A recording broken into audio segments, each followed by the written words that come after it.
할렐루야. 오늘은 성탄주일입니다. 우리 성탄의 기쁨을 함께 나누고 말씀을 드리면 좋겠어요. 우리 옆에 분들에게 이렇게 인사합시다. 메리 크리스마스. 네, 환하게 웃으면서 다시 앞뒤로도 한번 메리 크리스마스.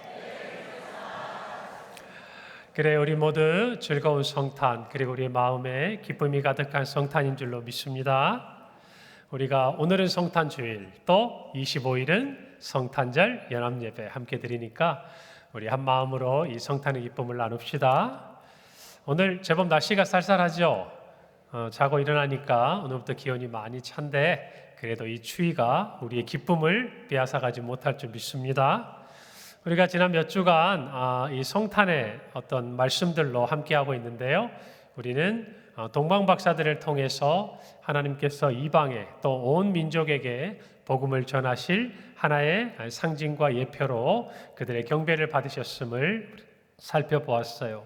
그리고 헤롯 왕의 유아 대학살을 통해서 정말 예수 그리스도가 오시기 전에 이 땅에 죄와 사망의 권세 아래 있는 우리의 처지가 어떠한지, 그리고 예수 그리스도를 믿기 전에 우리에게 다가올 우리의 삶의 결과가 어떠한지를 분명하게 살펴보았습니다.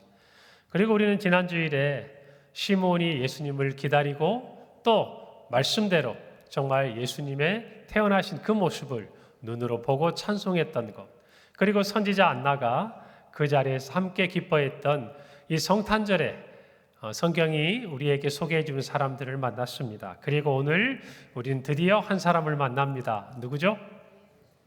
예수님도 만나지만 오늘 또 누구를 만납니까? 마리아, 예수님의 어머니 마리아. 자, 그러면 성탄절에 누구를 만날까요? 그렇죠. 성탄절에 우리는 예수님을 만나게 될 겁니다.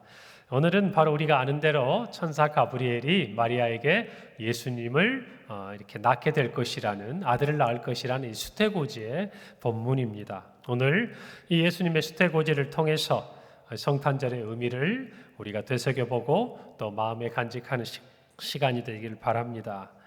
오늘 예수님의 수태고지를 통해서 우리가 간직해야 될, 또 알 수 있는 성탄의 첫 번째 의미는 한번 따라서 합시다. 하나님의 은혜입니다. 오늘 본문 26절에 보니까 여섯째 달에 천사 가브리엘이 하나님의 보내심을 받아 갈릴리 나사렛 동네에 가서 마리아에게 수태고지를 했다라고 기록하고 있습니다. 이 여섯 달이 무엇을 의미하고 있을까요? 바로 예수님의 앞서서 그 길을 예비하였던, 그 첩경을 평탄케 하였던, 그리고 광야에서 외치는 자의 소리로 예수님을 알렸던 세례 요한, 그의 어머니 엘리사벳이 이 세례 요한을 잉태한 지 몇 달이 되었다? 6달이 되었다. 이때 지금 천사 가브리엘이 예수님의 어머니가 되는 마리아에게 찾아온 것입니다. 이 천사 가브리엘은 성경을 통해 볼 때 하나님께 메신저, 하나님의 말씀을 친히 전해주는 천사로서 우리에게 소개가 되고 있죠. 이 가브리엘이 마리아에게 찾아와서 그가 말한 첫 번째 그의 말이 28절에 기록되어 있는데요. 이렇게 기록합니다. 그에게 들어가 이르되 어떤 사람이라고요? 은혜를 받은 자여 평안할지어다 주께서 너와 함께 하시도다. 그리고 이어지는 30절에 또 이렇게 말합니다. 천사가 이르되 마리아여 무서워하지 말라. 내가 하나님께 무엇을 입었다? 은혜를 입었다. 마리아에게 찾아온 천사의 입을 통해서 반복적으로 들려준 한 단어가 있습니다. 뭐죠? 은혜라는 단어입니다. 은혜. 여러분, 성탄절에 우리가 떠올려야 될 첫 번째 생각, 그것은 바로 하나님의 은혜입니다. 여러분, 천사 가브리엘을 통해 마리아는 내가 하나님의 은혜를 입었다라는 말을 들었습니다. 그때 마리아의 마음이 어땠을까요? 마리아는 어떤 생각을 하고 있었을까요? 모든 것이 의문투성이 아니었겠습니까? 이것을 지금 마리아가 이 상황을 이해할 수 있겠어요? 지금 천사가 찾아와가지고 자기에게 평안하라, 은혜를 받은 자요, 그리고 또 하나님이 함께 계신다, 또 내가 하나님의 은혜를 입었느니라. 이 말을 듣고 있는 마리아는 여러분 어떤 마음일까요? 굉장히 당황스럽죠. 놀랍지 않겠습니까? 그러면서 그 마리아의 중심에는 아마 이런 생각이, 또 이런 질문이 들었을 거예요. 왜 내게 이런 일이, 왜 내게 이런 일이? 아니, 왜 갑자기 천사가 나에게 찾아와가지고 하나님의 은혜를 받았다고 이야기하고 또 하나님의 은혜를 입었다라고 이야기를 하는가? 이 밑도 끝도 없이, 아무런 예고도 없이 어느 날 찾아온 천사에게 이 말을 마리아가 들었어요. 여러분 같으면 어떻겠습니까? 나는 아무런 생각도 없고 나는 아무것도 모르고 나는 이 말을 들을 아무런 준비도 되어 있지 않은 사람인데 정말 어느 날 갑자기 천사가 마리아에게 찾아와서 우리가 이해하기 힘든 말을 해요. 은혜를 받았다. 은혜를 입었다. 여러분이 만약 그 자리에 있는 마리아라면 어떻게 하시겠습니까? 이 마리아의 반응에 대해서 성경은 이렇게 기록합니다. 29절이에요. 처녀가 그 말을 듣고 놀라 이런 인사가 어찌민가 생각했다라고 생각한 거예요. 왜 나에게 이런 일이 일어났지? 라고 곰곰이 생각해 보는 거예요. 왜 천사가 나에게 와서 이런 말을 하고 있지? 마리아의 모든 지식, 모든 경험, 모든 것이 동원돼서 지금 생각하고 있는 거예요. 여러분, 이때 마리아가 생각하다라는 이 헬라어 단어 디알로기조마이라는 말은요, 지극히 이성적이고 지성적인 생각, 사고를 설명하는 단어예요. 그러니까 우리가 뭐 믿음의 어떤 기반에서 생각하고 이런 게 아니라 누구나 할 수 있는 가장 인간적인, 어떤 사람이든지 이런 상황이 되면 생각할 수 있는 모든 이성과 자신의 경험과 지식을 이 어린 처녀 마리아가 총동원해서 생각하고 생각하는 거예요. 그런데도 이해가 안 되죠. 이 일이 내게 어찌민가? 왜 내게 이런 일이 지금 일어났지? 여러분, 그것을 알 수가 없는 거죠. 여러분, 이 헬라어 단어 생각하다 디알로기조마이는요, 신약 성경에서 한 16번 정도 사용되었는데 그 사용된 어떤 용처를 보면 그렇게 좋은 의미가 아니라 조금은 부정적인 의미로 많이 사용돼요. 예를 들자면 바리새인과 서기관들이 예수님에 대해서 의심할 때, 생각할 때 이 단어가 쓰였고, 또 하나는 예수님께서도 비유를 설명하실 때, 여러분 어리석은 부자 기억나십니까? 예수님께서 이 땅에 많은 것들을 이렇게 쌓아놓는 사람, 그러나 반대로 하늘에서는 아무것도 쌓아놓지 못한, 하나님께는 부여하지 못한 사람들에 대해서 깨닫게 하시려고 주신 이 어리석은 부자의 비유가 있죠. 그때 이 어리석은 부자가 어느 해 소출이 많았습니다. 많은 수확을 거뒀어요. 그리고 생각합니다. 누가복음 12장 17절이요. 심중에 생각하여 이르되 내가 곡식 쌓아둘 곳이 없으니 어찌할까? 그래서 어떻게 합니까? 비유를 보면 곡간을 늘이고 그 다음에 자신이 그곳에 가득 곡식을 채웁니다. 그리고 말합니다. 이제 내 영혼아 편히 쉬고 먹고 자자, 즐기자. 하나님 말씀하시죠. 오늘 밤 네 생명을 취하면 네가 준비한 것이 누구의 것이 되겠느냐. 어때요? 약간의 부정적인 뉘앙스죠. 그런데 이 부자가 심중에 생각한 것, 내가 곡식 쌓아둘 곳이 없으니 어찌할까? 이런 생각들, 하늘의 생각, 믿음의 생각이 아니라 이 땅의 생각들, 이 세상의 생각들, 여러분 그 생각들을 아무리 이 마리아가 동원해 봐도 지금 자기에게 일어난 일을 이해할 수 있어요, 없어요? 있어요, 없어요? 없다라는 거예요. 그래서 이 일이 어찌민가? 지금 마리아의 머리가 복잡한 거예요. 여러분, 이 땅에 오신 아기 예수님, 그리고 유대인에게 있어서 메시아, 그들이 고대하고 기다리던 이 메시아를 잉태한다는 것은 여인에게 가장 큰 축복입니다. 그런데 아무리 생각해 보아도요, 마리아는 이해가 되지 않는 거예요.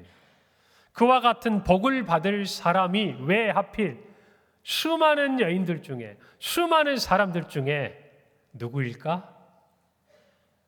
나일까? 자신일까? 이해할 수 있어요, 없어요? 없다라는 거예요. 그게 안 된다는 거예요. 예루살렘도 아니에요. 변방 나사렛.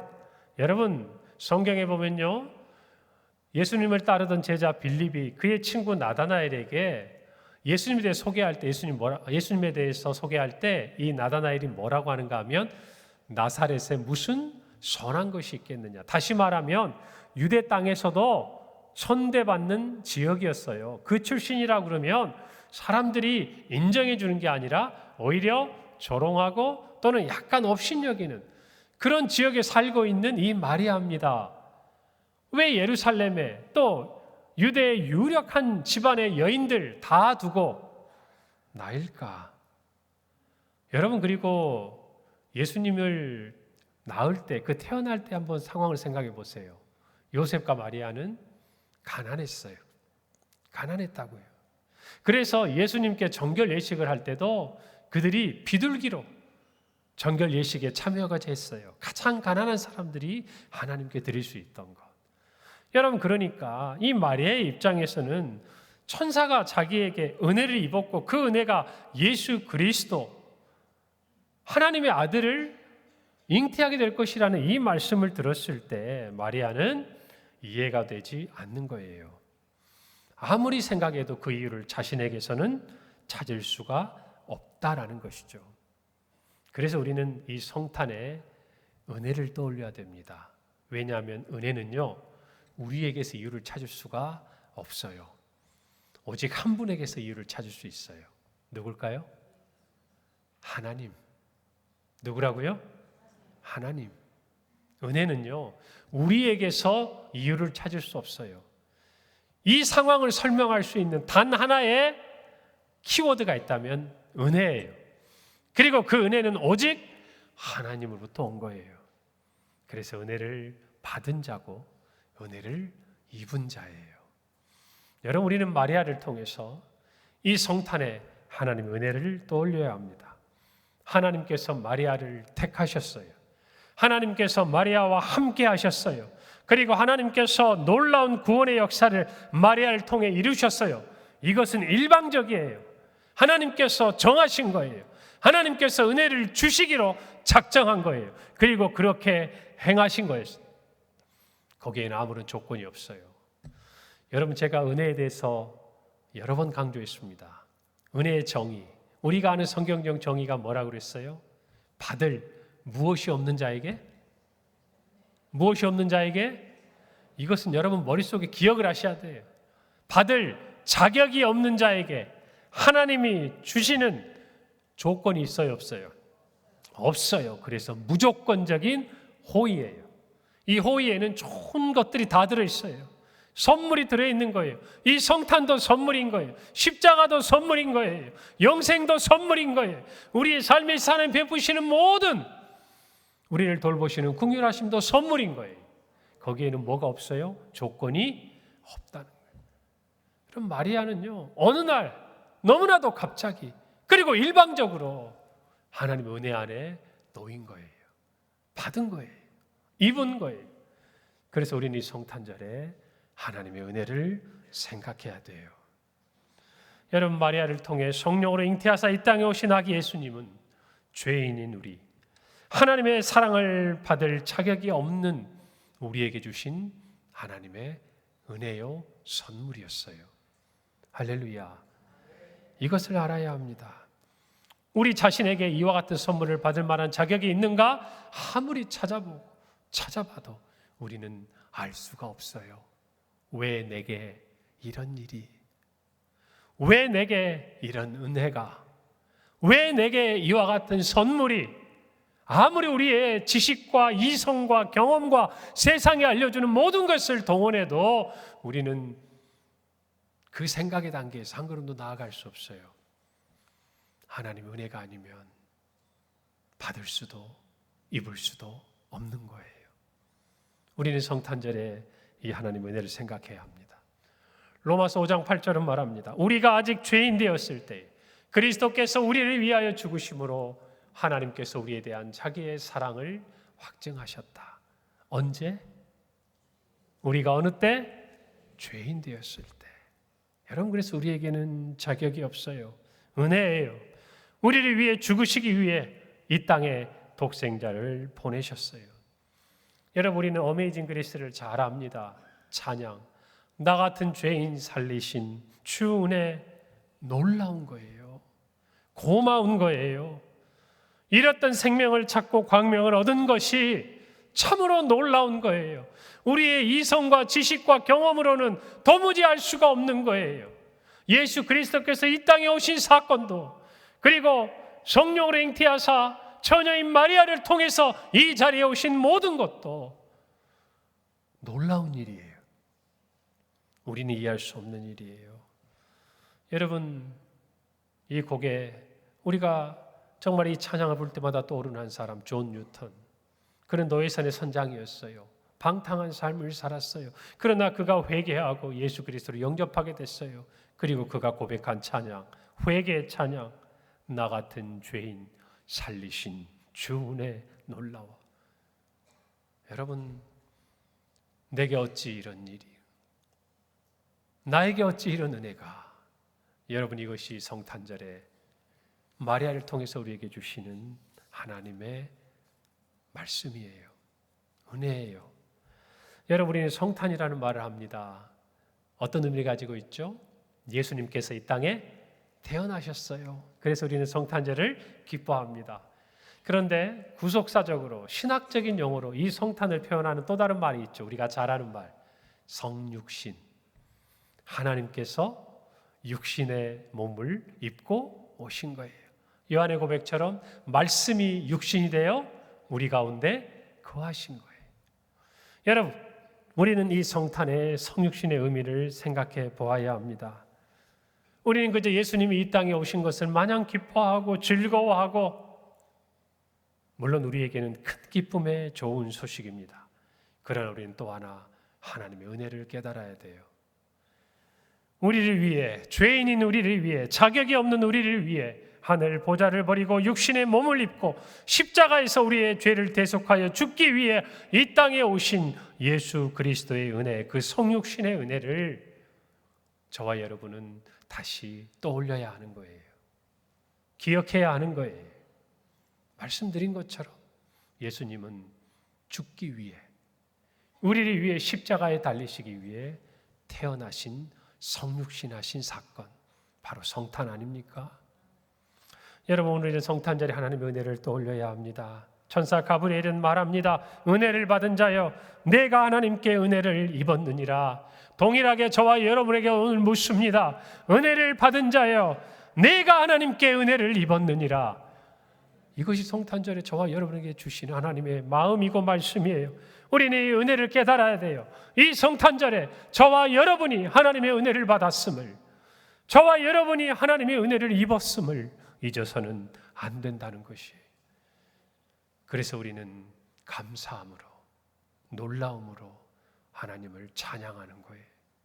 하나님께 예배하는 거예요. 여러분, 우리는 하나님께 예배할 자격조차 없는, 어쩌면 이 기쁨 안에 함께할 수조차 없는 연약한 그리고 악한 죄인이었다는 것을 고백하게 되는 이 시간이에요. 성탄절, 이 땅에 오신 아기 예수를 생각하며 죄로 인해 죽었던 우리를 살리신 하나님의 은혜를 깨닫는 이 시간이 되기를 바랍니다. 물어보세요. 다시 한번. 하나님, 왜 내게 이 은혜를 주셨습니까? 이해할 수 없는 이 은혜가 저희에게 임한 거예요. 할렐루야. 두 번째로는요, 하나님의 능력입니다.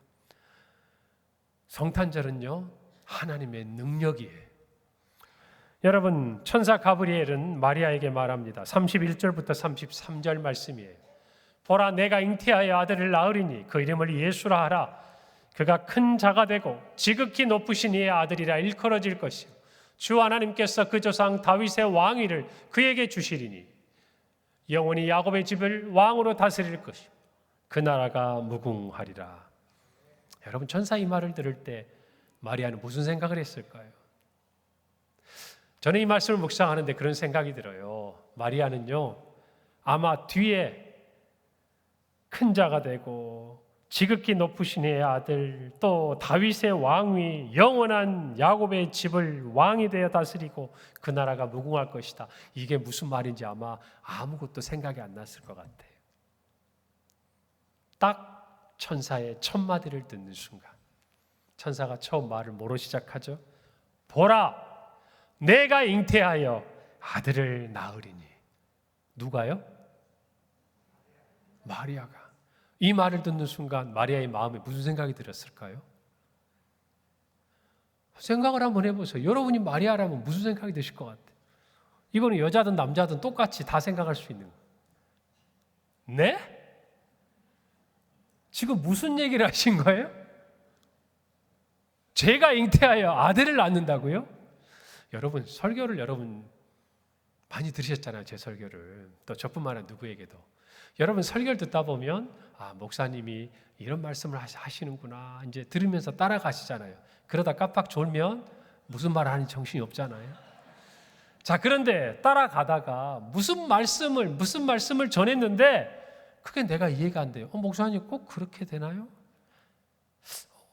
그거는 제가 동의하기가 좀 어려운데요. 자, 이 생각이 여러분 마음에 딱 들면 그 다음에 제가 하는 얘기가 귀에 들어옵니까? 안 들어옵니까?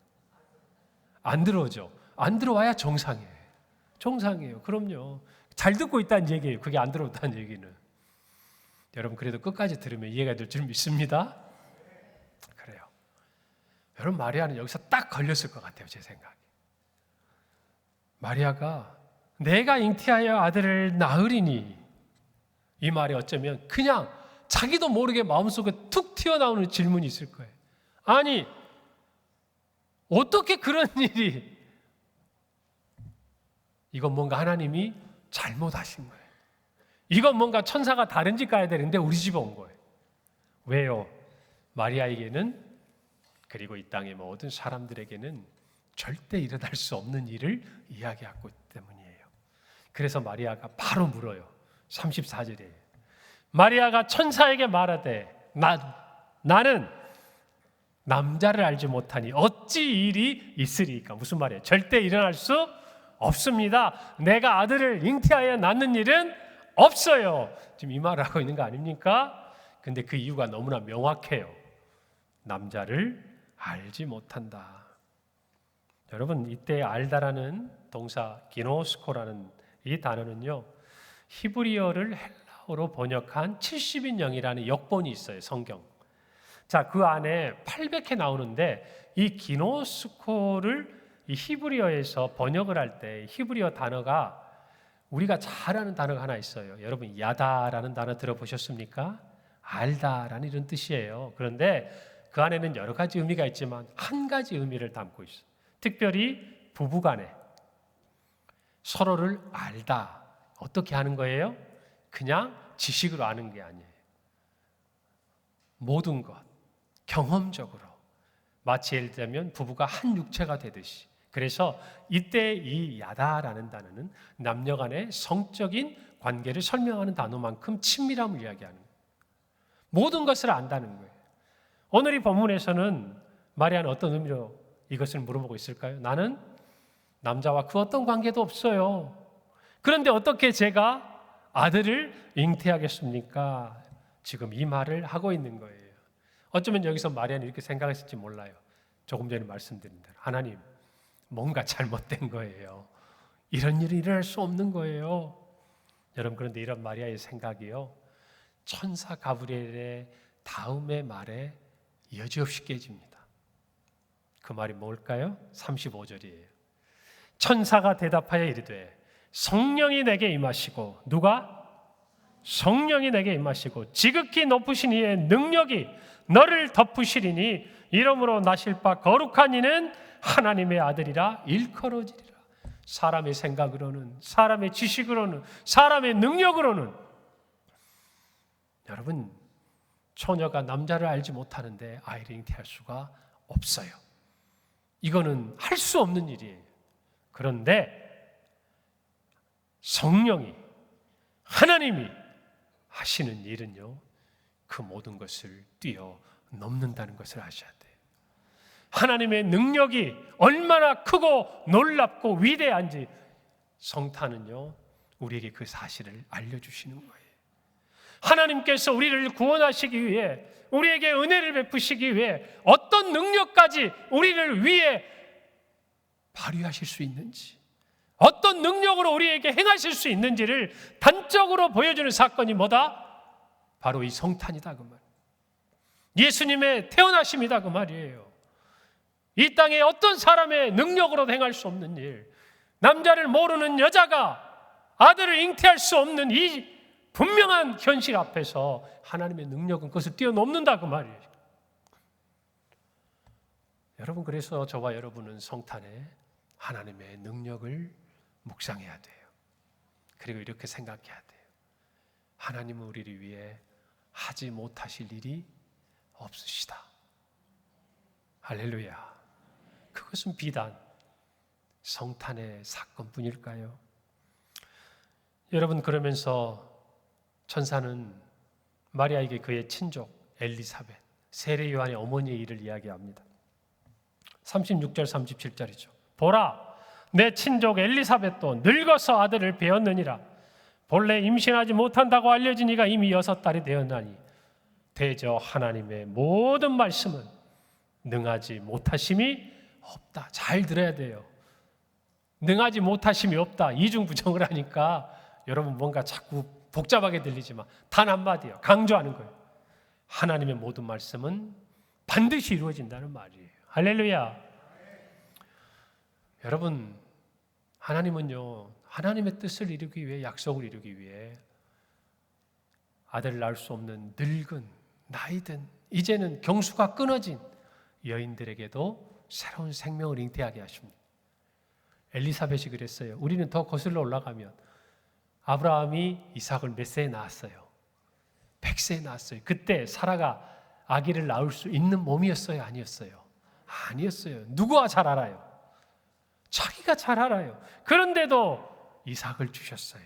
세례 요한을 잉태하게 하셨어요. 그러면서 창세기 18장 14절에 이렇게 말씀하세요.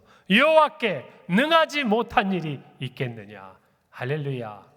그런데 이거는 그것과도 비교할 수도 없는 일이 일어납니다. 남자를 알지 못하는 한 여인 처녀가요, 성령으로 잉태하는 거예요. 할렐루야. 하나님의 능력이 크십니다. 위대하십니다. 우리는 이것을 믿습니다. 민수기 23장 19절이에요.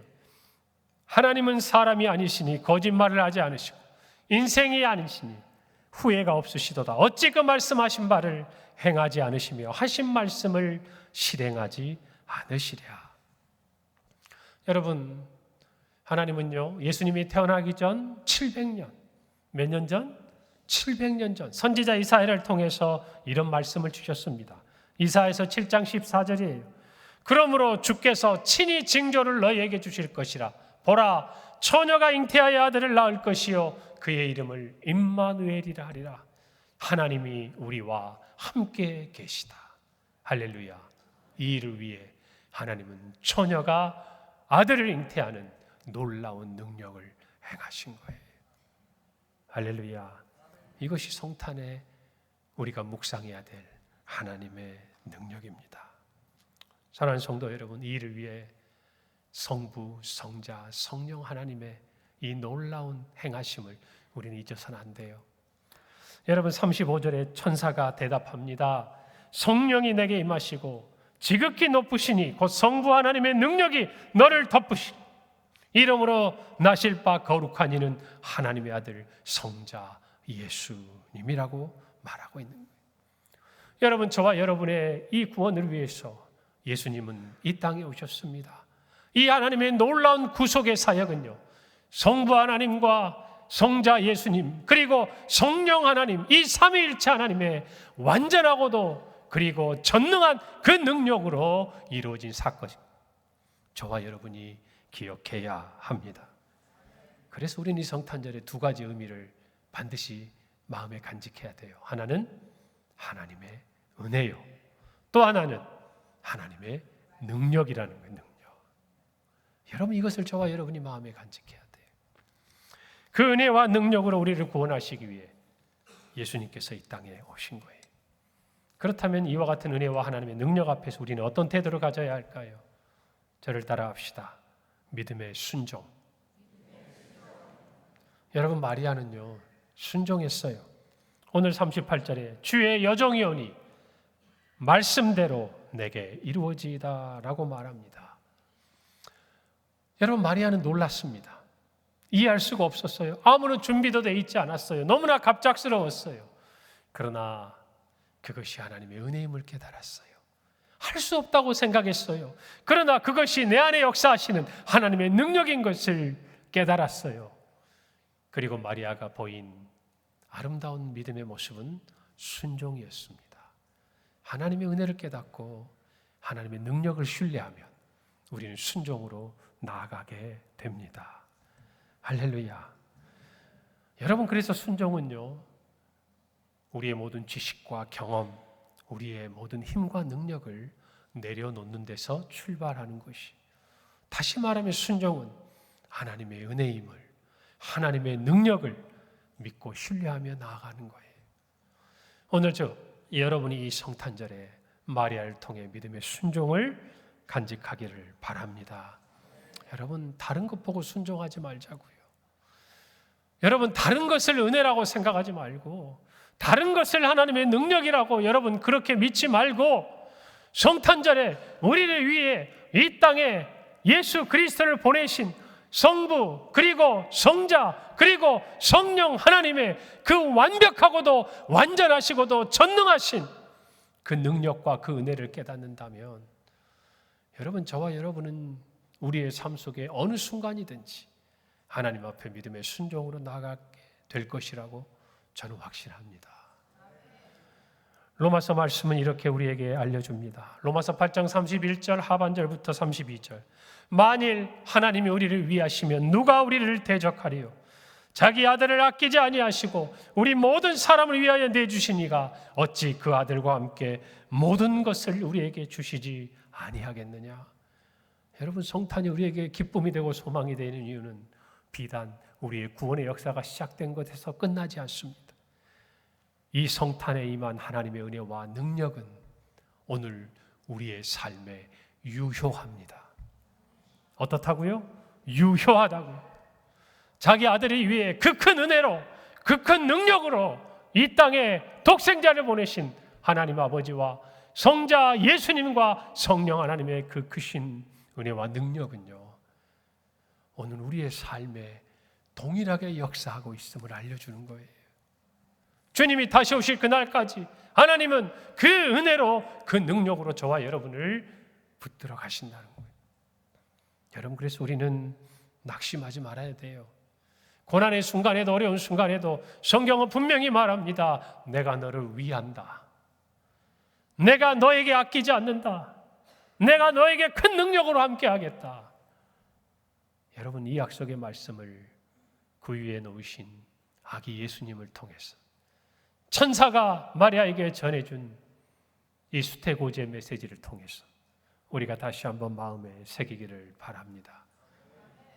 이 성탄의 은혜와 하나님의 능력을 확신한다면 우리는 우리에게 이렇게 물어야 할 거예요. 더 이상 나에게 무엇이 더 필요한가? 왜 내게 이런 일이? 어떻게 그런 일이? 이와 같은 우리의 질문들은 오히려 다 사라지고 하나님 앞에 나는 아무것도 필요치 않다고, 주님 한 분으로 만족하다고, 하나님의 은혜와 하나님의 능력으로 나는 살아가겠다고 고백하는 저와 여러분이 되어야 하지 않겠습니까? 성탄의 의미가 새로워지기를 바랍니다. 우리가 그 은혜와 그 능력을 하나님 안에서 간직하게 될 때 우리의 삶에 역사하시는 성령께서 우리를 그 믿음 안에 순종하도록 이끌어 가실 줄 믿습니다. 기도하겠습니다.